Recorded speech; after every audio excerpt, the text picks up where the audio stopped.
মৰমৰ ভাইটি ভণ্টিসকল, তোমালোকৰ তৃতীয় শ্ৰেণীৰ পৰিৱেশ পাঠ্যপুথিৰ শৰীৰৰ যতন নামৰ 4 নম্বৰ পাঠৰ অনুশীলনীৰ 1 নম্বৰত কৈছে উত্তৰ লিখা।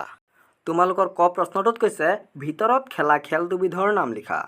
ইয়াৰ উত্তৰটো হ'ব ভিতৰত খেলা খেল দুবিধৰ নাম হৈছে লুডু আৰু দবা। খ প্ৰশ্নটোত কৈছে খেলপথাৰত খেলা দুবিধ খেলৰ নাম লিখা। উত্তৰটো হৈছে খেলপথাৰত খেলা দুবিধ খেলৰ নাম হৈছে ক্ৰিকেট আৰু ফুটবল। ভাইটি ভণ্টিসকল, ভিডিঅ'টোৰ মাজতে তোমালোকক এটা কথা কওঁ, যদি তোমালোকে আমাৰ চেনেলটো এতিয়াও ছাবস্ক্ৰাইব কৰা নাই অতি শীঘ্ৰে ছাবস্ক্ৰাইব কৰি লোৱা আৰু ভিডিঅ'টোত এটা লাইক কৰি দিয়া। তোমালোকক গ নম্বৰত কৈছে দুবিধ শক্তিদায়ক খাদ্যৰ নাম লিখা। ইয়াৰ উত্তৰটো হ'ব দুবিধ শক্তিদায়ক খাদ্যৰ নাম হৈছে ভাত আৰু ৰুটি।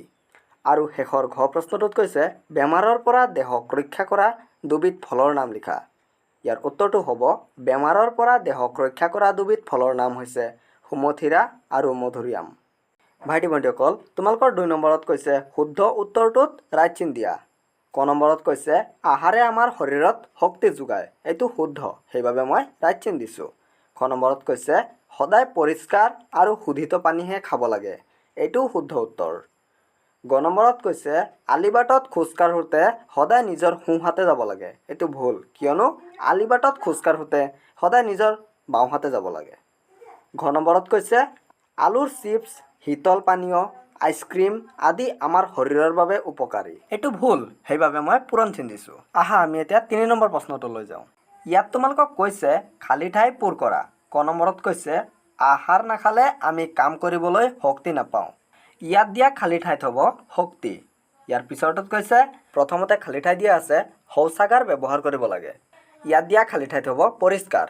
পৰিষ্কাৰ শৌচাগাৰ ব্যৱহাৰ কৰিব লাগে। গ নম্বৰ নিয়মীয়াকৈ খেলা ধূলা আৰু ডেস্ক কৰিলে আমাৰ শৰীৰ সবল হয়। ইয়াত দিয়া খালী ঠাইত হ'ব ব্যায়াম। আৰু শেষৰটোত কৈছে সেউজীয়া শাক পাচলি, ফল মূল আদিয়ে আমাৰ শৰীৰটোক ডেছৰ পৰা ৰক্ষা কৰে। ইয়াৰ খালী ঠাইত হ'ব বেমাৰ আজাৰৰ। গোটেইখিনি কৈছোঁ সেউজীয়া শাক পাচলি, ফল মূল আদিয়ে আমাৰ শৰীৰটোক বেমাৰ আজাৰৰ পৰা ৰক্ষা কৰে। আৰু শেষৰ 4 নম্বৰ প্ৰশ্নটোত কৈছে শুদ্ধ উত্তৰ বাছি উলিয়াই লিখা। ক নম্বৰত কৈছে কোনবিধ খোৱা বস্তুৰ পৰা আমি প্ৰধানকৈ শক্তি পাওঁ। সেউজীয়া শাক পাচলি, মধুৰিআম আৰু ভাত। ইয়াৰ সঠিক উত্তৰটো হ'ব ভাত। খ নম্বৰত কৈছে কি কৰিলে আমাৰ শৰীৰ সবল হয়। শুই থাকিলে, বহি থাকিলে, ব্যায়াম কৰিলে। ইয়াৰ সঠিক উত্তৰটো হ'ব ব্যায়াম কৰিলে।